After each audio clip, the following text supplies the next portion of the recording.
She was the first woman to fly solo across the Atlantic, a symbol of courage, daring, and independence.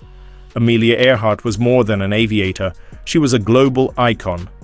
But on July 1937, she vanished forever somewhere over the Pacific Ocean. Officially, it was ruled an accident. But was it really? In this episode of Shadow of Greed, we go beyond the official stories. We unearth forgotten documents, silence theories, and a chain of events that reeks of state secrets.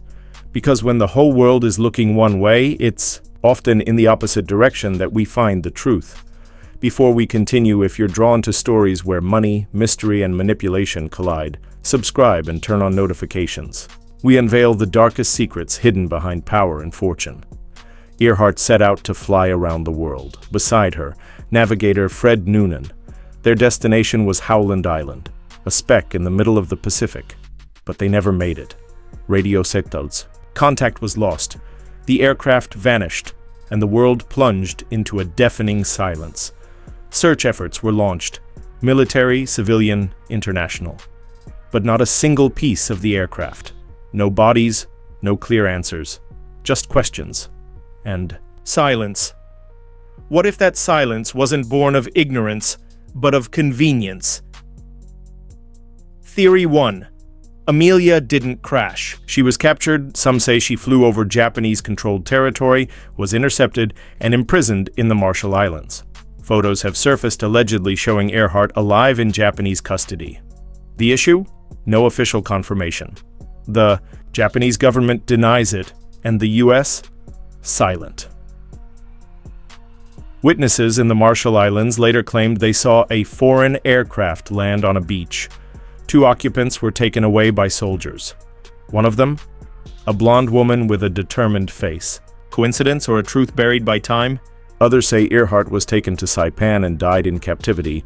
American soldiers in World War II reported finding documents and personal items linked to her. Why were these reports disregarded? Further complicating this theory are intercepted military messages discovered years later hinting at the transport of a valuable female prisoner from Pacific territory to a mainland facility. No names, no confirmations, just enough to spark more questions. Theory 2. She was a spy. There are those who believe Amelia was working for the U.S. government, that her global flight was a cover for an intelligence mission over Japanese military sites. High risk. But who better to pull it off than a world-famous aviator, and why has this theory gained traction? Because Earhart had powerful allies. She was close friends with Eleanor Roosevelt. She had direct support from high-level officials. And her funding? Still unexplained. There was big money involved. And where there's money, there's power. And where there's power, there's greed. Records suggest that communication between Amelia and a U.S. naval base was intercepted in her final moments. Another unidentified aircraft was also detected nearby.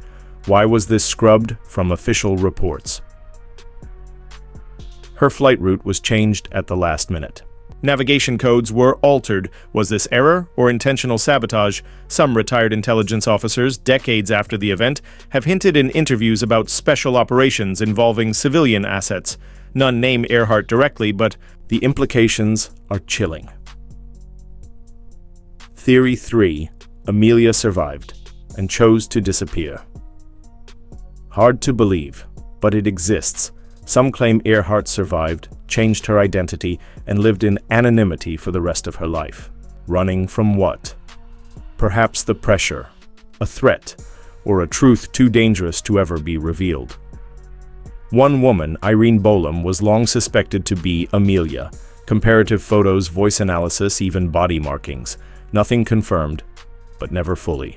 Debunked either. Irene denied the claims and sued investigators. A coincidence? Or a life built to hide a past too heavy to bear?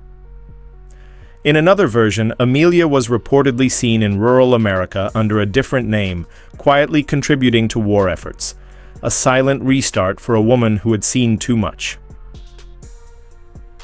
Other fringe theories claim she was relocated by U.S. intelligence and offered protection under a different identity, that she was forced into silence for the sake of national security. These tales are murky, but one pattern repeats: disappearance in exchange for secrecy. Some even speculate that she may have continued working in intelligence under an alias, playing a quiet role in the war she never officially lived to see. A ghost within the system she once represented so publicly. Why does this story still fascinate us? Why are we still searching for answers decades later? Because there are signs the US government concealed information. That more was known than disclosed, facts omitted, data manipulated. New clues continue to emerge. Airplane fragments, bones, secret records, but nothing definitive. Always a but. Always an excuse. A piece of aluminum found on Nikumaroro. Bones re-examined and contested. Radio transmissions believed to have come from an uninhabited island. Why were none of these leads pursued seriously? Who had the motive to bury the investigation? There's also the money. The search for Amelia was one of the most expensive rescue missions in US history at the time. Millions spent, but with little accountability. Where did the funds go? Were all efforts truly aimed at finding her or controlling the narrative? Private. Funding from corporate sponsors also flowed into the expedition.